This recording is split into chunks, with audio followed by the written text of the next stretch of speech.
If you enjoy sleep, sanity, and never second-guessing that creak in the hallway, then this probably isn't the channel for you.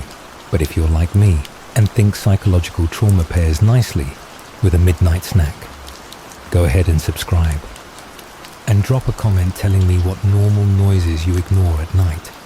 I never really believed in haunting stories until I started living alone. You always think you'll be the exception.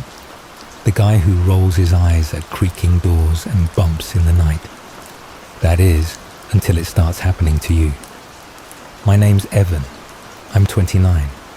And about 8 months ago, I moved into a house I inherited from my uncle. He passed away unexpectedly, heart attack, alone in bed. He didn't have much family left besides me, and my name was on the paperwork. The house is in Bellwood, a small, almost forgotten town in Mississippi. If you try to find it on the map, you'll see a dot surrounded by dense forest and old roads that wind like veins through the trees. The house was built in the 1930s, one of those 2-story wood-framed homes with wide porches and storm shutters. It had personality, sure, but it also had this heaviness to it. The kind you can't clean off with a mop and pine sol. My uncle, Darren, had lived there for over 20 years. According to neighbors, he hardly ever left the property during the last decade of his life. I didn't know him well. He was one of those quiet, distant relatives who always seemed slightly annoyed by company. But I was broke after a rough breakup, and a free house in the woods felt like a good deal at the time. I packed up what little I owned and moved in during the second week of October. At first, it was peaceful, quiet enough to hear your own thoughts, the kind of quiet that city people find unnerving, but I grew to like it. The nights were long and silent, filled with crickets and the occasional rustling of leaves. The air smelled like pine and damp earth. I set up a small workspace in the upstairs bedroom and started doing freelance web design from there. Then came the thumping. It started around the second week. I'd be up late working, and I'd hear it. Soft, steady thuds from beneath the floorboards. I assumed it was the old house settling, or maybe raccoons in the crawl space. I didn't even think to check, but it kept happening. Always late, usually around 1 o'clock or 1:15 a.m. The same pattern. 3 soft thuds, then silence. At first, I thought I was imagining it, but when I recorded it one night with my phone, I played it back the next day and heard it clearly. 3 slow knocks muffled by wood and insulation. I started sleeping with a knife by the bed. Stupid, I know, but it made me feel better. I didn't tell anyone, because what was I going to say? Hey, I think the ghost of my uncle's thumping on my floors. Things got worse in December. That's when I started hearing the voice. It happened just before Christmas. The whole town was quiet under a thin blanket of snow, and the power had gone out for a few hours due to a downed line. I had lit candles and was sitting in the living room reading an old National Geographic when I heard it. A voice, whispering, clear as day, from the air vent beside the fireplace. It wasn't saying words I could understand, more like humming or muttering, as if someone was talking to themselves in another room. I froze, trying to figure out if it was coming from outside. But the vent led into the crawl space under the house, and no one could fit in there. Not comfortably. I knelt by the vent, candle in hand, and listened. The whispering stopped. Then a voice, very faint, but unmistakable. Don't go to the basement. I didn't even know there was a basement. The next morning, I went looking. Sure enough, in the kitchen pantry, behind a set of old paint cans and a pile of broken down boxes, I found a trapdoor I'd never noticed before. It was bolted shut with a rusted iron latch and smelled like mildew and wet wood. I didn't open it. called the sheriff's office that afternoon, hoping to get some reassurance. The man who answered was Sheriff Matlock, older guy, been in Bellwood his whole life. When I told him about the thumping and the whispering, there was a long pause on the line. Then he said, "That house has a way of getting into people's heads." I asked what he meant, and he just told me not to go digging around in things I didn't understand. Thanks for nothing, right? A few days later, I did it. I unbolted the trapdoor and opened it. The stairs were old and narrow, practically rotting, but I had to know what was down there. I grabbed my flashlight and descended slowly, step by creaking step. The air smelled like old dirt and wet cement. The basement was bigger than I expected, almost the same size as the house itself. The walls were stone, and there were shelves lined with jars of what looked like pickled vegetables or preserves, but most of them were filled with other things. One jar had what looked like bird bones.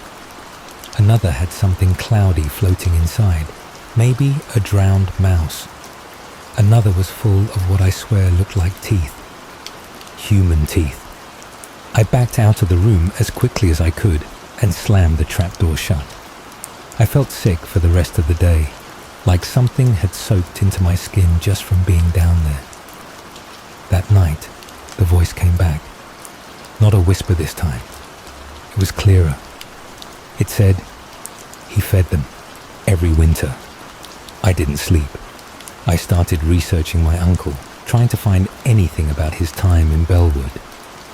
That's when I stumbled across a local forum archive with old posts from townsfolk.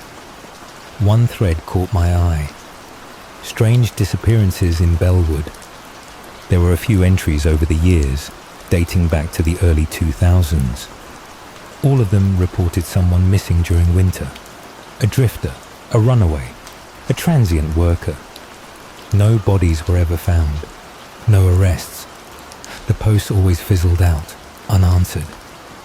The thing that really got me, though, was one comment from 2009 that simply said, "He keeps them quiet. They live under the house." I couldn't breathe when I read that. That night, the thumping was back. But this time, it wasn't just under the floor. It moved. I could hear it traveling. 3 knocks under the kitchen, then under the living room, then under the stairs. Then the voice. "Feed them." After that night, I started sleeping with the lights on. I couldn't work, couldn't eat. My thoughts circled endlessly around what I heard. Feed them. Feed what? Who were they? The thing in the crawl space, the jars in the basement, the voice through the vent. I was caught in something I didn't understand. And the house, it started changing. Subtle at first. I'd wake up and the hallway light I left on would be off. Doors I locked would swing open slowly during the night. Once, I came down for coffee and found muddy footprints on the kitchen tile. Small, barefoot prints. The kind a child might make. Only I live alone. I tried reaching out to someone. Anyone. I messaged a local paranormal group on Facebook, half laughing as I did it. House might be haunted, or I'm going crazy. Either way, I'd love a second opinion. A woman named Cara messaged me back 2 days later. She and her partner Greg drove out from Montgomery the next weekend. They brought all the gear. EMF detectors, thermal cams, EVP recorders. They were serious about it, too serious maybe. It made me feel like I was being studied instead of helped. The investigation started at sundown. They walked the house with their gear, took readings, asked questions. I showed them the trapdoor to the basement. Cara opened one of the jars and nearly threw up. "That's a molar," she whispered. "Definitely human." They set up microphones overnight in 4 rooms. The kitchen, living room, basement and an upstairs hallway. I offered them the guest room, but they insisted on staying up in shifts to monitor things live. Around 1 a.m., the thumping returned. Greg was in the kitchen watching the monitor. Kara upstairs with the hallway mic. I was in my bedroom, fully dressed, sitting on the edge of the bed gripping my knife like it was a lifeline. Then Kara screamed. I ran out and found her frozen in the hallway, white as paper. It whispered into the mic, she said, voice shaking. Something was right behind me. Greg came running up the stairs with the monitor in hand. He played the clip back. It was faint, but clear. A raspy voice, breathing wetly, whispering into the mic. One more, and they sleep. I had had enough. I told them I was done, that I'd leave the house in the morning. Greg and Kara looked at each other, then told me they were leaving right now. They didn't want to be there another second. They packed up their gear in a frenzy, and within 15 minutes, their van's taillights vanished into the trees. I didn't sleep. I sat with my back against the wall, lights on, listening for anything. At 3:04 a.m., my phone buzzed. It was a voicemail from Kara's number. I played it, expecting her to say they got home safe. Instead, I heard static, then a wet, dragging sound. Then Kara's voice. We shouldn't have gone under the house. I think we brought something back with us. The line cut off with a scream. I never heard from them again. I called the number the next day. It was disconnected. I tried to report it to the local police, but they brushed it off. Lots of people go missing around here, one deputy said offhandedly. It's the woods. Something inside me broke. I couldn't stay there anymore. I packed a duffel bag, grabbed my keys, and made for the front door. But it was chained from the inside. I never chained it. I turned and saw something on the living room floor. A jar, one of the ones from the basement. It was cracked open, leaking something black and thick. Inside were 2 eyeballs floating in the brine, and beneath them, coiled like worms, were teeth. They were moving. I ran to the back door. It was jammed shut, nailed from the outside.